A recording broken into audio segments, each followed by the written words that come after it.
Bonjour à tous. 1600 milliards d'euros, soit 13% du PIB européen, c'est ce que représente le montant des engagements des États de l'Union européenne pour sauver le système financier depuis 2008. C'est un montant colossal. Et l'un des enjeux majeurs de la réforme du système financier, qui a été lancée il y a plusieurs années, notamment par la Commission européenne, est d'éviter que ceci ne se reproduise avec toutes les conséquences économiques et sociales qu'on connaît aujourd'hui. Pour autant, plus de 5 ans après l'éclatement de la crise, il reste beaucoup à faire. Et selon Finance Watch et de nombreux experts, l'un des maillons essentiels de la chaîne manque toujours, c'est la séparation des activités bancaires. L'objectif de ce webinaire est d'expliquer pourquoi la séparation des activités bancaires est si fondamentale et pourquoi elle doit rester une priorité.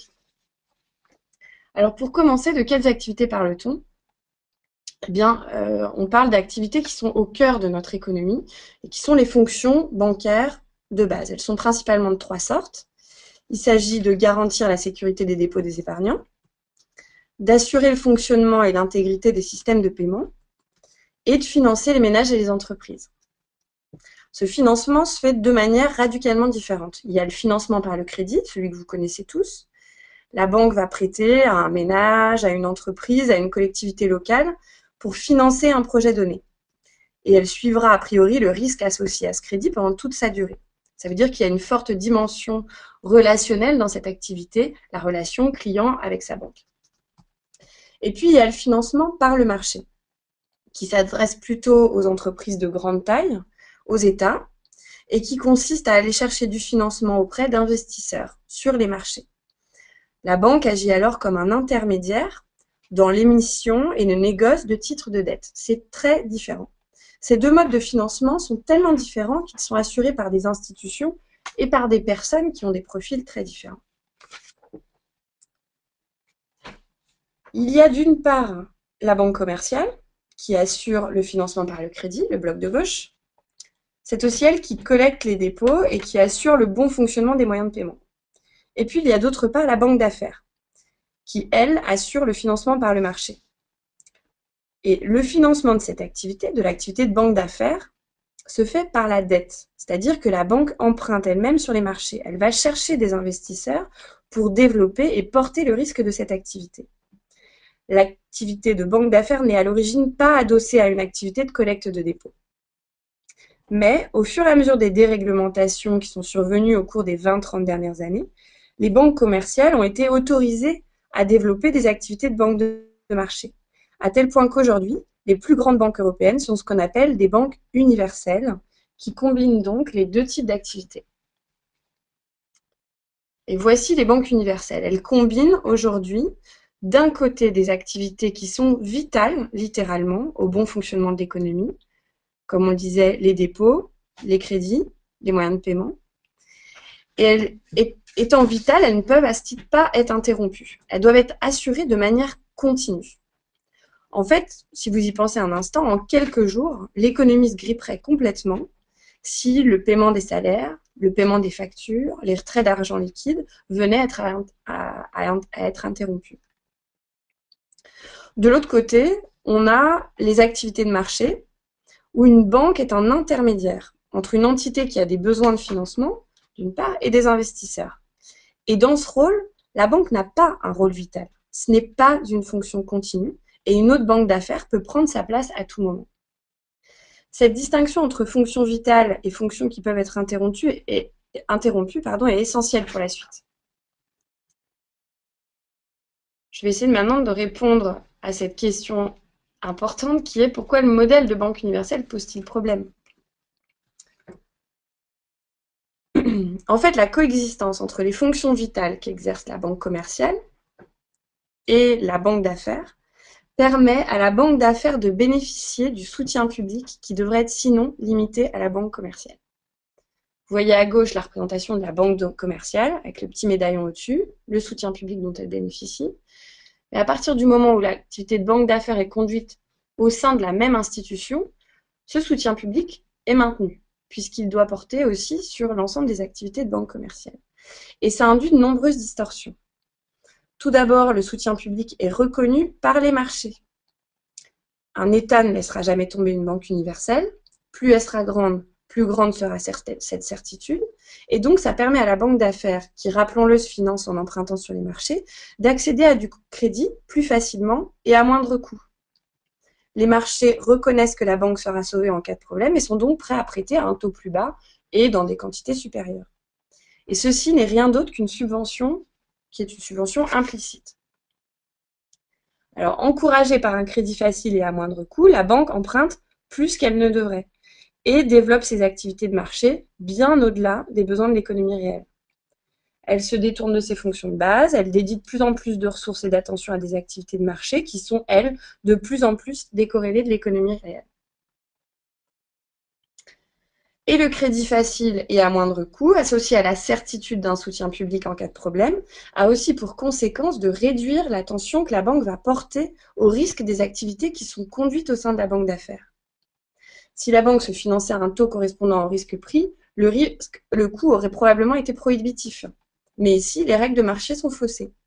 Et la résultante de ceci, c'est que d'une part, on observe une distorsion dans la forme et les activités des banques, avec un surdéveloppement de la banque de marché par rapport à la banque commerciale, et que d'autre part, en cas de problème, le coût pour la société est plus élevé, simplement à cause du gigantisme de ces institutions financières. Et c'est ce que nous allons illustrer maintenant.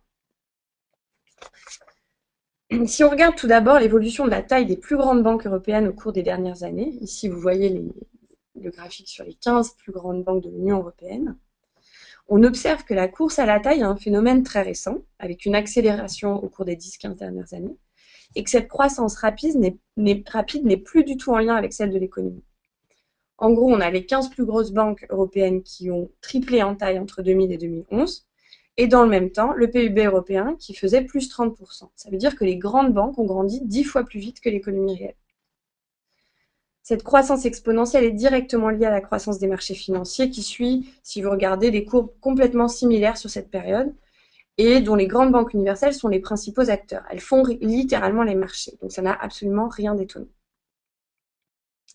Et si on compare, vous avez ici la liste des 15 plus grosses banques européennes en question, si on compare la taille de ces banques représentées dans la première colonne par l'actif, donc les montants que vous voyez en milliards d'euros, avec la taille de leur économie nationale, représentée par le PIB de chacun des pays dans lesquels ces banques sont domiciliées, vous voyez, vous avez une idée du gigantisme de ces institutions. Si vous regardez le pourcentage qui est indiqué dans la troisième colonne, qui compare l'actif des banques au PIB national, il vous donne un sens des proportions. La plupart de ces banques, en tout cas beaucoup de ces banques, sont de taille presque équivalente, voire supérieure à la richesse produite en une année dans le pays d'origine. On comprend donc aisément le terme too big to fail. Aucune de ces banques ne peut faire faillite, au sens que leur état d'origine ne peut les laisser tomber puisqu'elle mettrait en danger l'économie nationale, ne serait-ce que par la menace que cela ferait peser sur l'épargne des ménages et des entreprises du pays. On ne peut non plus laisser tomber ces banques à cause de leur taille, mais c'est aussi parce qu'elles sont si grandes que leur sauvetage coûte des montants astronomiques. Et là, je vous renvoie au coût des aides d'État qui étaient mentionnées en introduction. Alors, séparer les activités bancaires vise à protéger, du coup, les fonctions vitales des banques, qui seules méritent le soutien de l'État, et de ce fait, à protéger les finances publiques.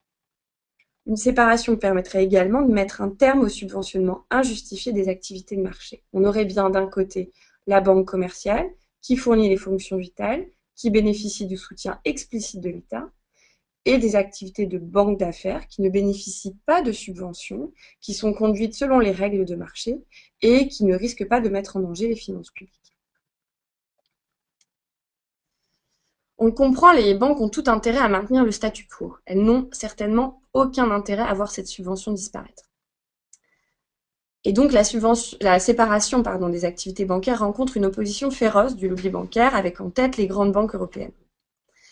On entend de nombreuses affirmations pour décourager tout effort de réglementation. Et parmi celles-ci, la plus fréquente, celle qui a le plus d'impact en ces temps de crise, c'est que si on sépare les activités bancaires, les banques ne seront plus en mesure de servir l'économie, le crédit deviendra moins accessible et plus cher pour les entreprises, etc.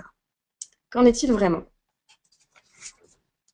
Si on regarde les faits, le secteur bancaire européen pris dans son ensemble ne consacre que 28% de ses ressources au crédit à l'économie réelle. C'est très peu. Et si on retourne la question, à quoi sont dédiés les 72% restants? Et la réponse, c'est que pour l'essentiel, les 72% restants sont dédiés aux activités de marché. Alors, on peut se poser du coup la question de savoir si les activités de marché se font au service de l'économie réelle. Et la réponse, c'est que dans une large mesure, non, ce n'est pas le cas. Je vais prendre deux exemples.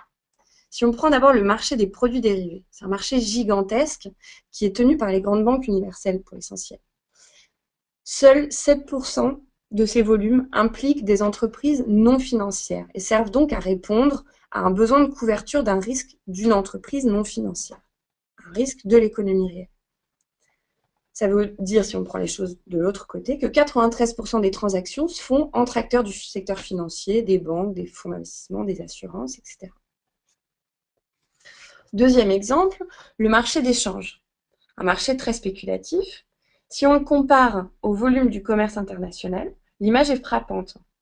En fait, le commerce international ne représente que 4% des volumes échangés sur le marché des changes, ce qui signifie que 96% sont spéculatifs. J'aurais pu prendre d'autres exemples. On observe des proportions équivalentes sur d'autres marchés financiers, le marché obligataire par exemple, où moins de 10% des volumes sont liés à l'économie réelle, à des émissions faites par des entreprises non financières. Donc si on se résume, au sein d'une banque universelle, on aurait 30% du bilan consacré au crédit à l'économie réelle, 10% du bilan consacré au financement des besoins de l'économie réelle par le marché, et là on est plutôt dans une perspective optimiste, et on aurait plus de 60% d'activités décorrélées de l'économie réelle. Alors les lobbies bancaires agitent le spectre d'une hausse du coût du crédit, d'une moindre capacité des banques à financer l'économie, mais la première réponse qu'on y fait, c'est qu'aujourd'hui, les banques sont très largement engagées dans d'autres activités, et que l'enjeu est donc plutôt de redonner son importance au financement de l'économie réelle, et de réallouer les ressources là où on en a besoin. On ajoute à cela d'autres arguments, notamment le fait qu'en réalité, le crédit pourrait même voir son coût diminuer. Si on y pense un peu, il est fort probable que les activités de crédit à l'économie réelle soient considérées par les investisseurs comme moins risquées que les activités de marché. Et qui dit moins de risque, dit moindre coût de financement pour une banque commerciale qui ne serait pas engagée dans des activités de marché. Et ce moindre coût de financement pourrait se répercuter sur le coût du crédit. Autre contre-argument, c'est que la séparation des activités est à même de restaurer la confiance dans les banques et de rendre leurs activités plus transparentes pour les clients, pour les investisseurs, pour les organes de surveillance. Et ceci a beaucoup plus de chances de diminuer les coûts de financement bancaire que de les aggraver. Donc là encore, l'argument ne tient pas. Le secteur bancaire européen est par ailleurs toujours dans un état très précaire. Les banques dépendent toujours des États. Elles sont toujours alimentées en liquidité à moindre coût par la Banque centrale européenne. Et donc un argumentaire qui est basé sur l'hypothèse que le système bancaire européen tel qu'il est aujourd'hui est sain et stable ne tient pas. Or, c'est des arguments qu'on entend beaucoup de la part du secteur bancaire. Et puis pour finir, ce mythe fait également l'impasse sur les coûts que le système bancaire a imposés à l'économie réelle, les renflouements sur fonds publics, l'accroissement de la dette des États, l'impact du resserrement du crédit sur les entreprises et l'emploi, et ça pour ne citer que les plus évidents. Donc on voit mal comment une réforme du système bancaire pourrait coûter davantage.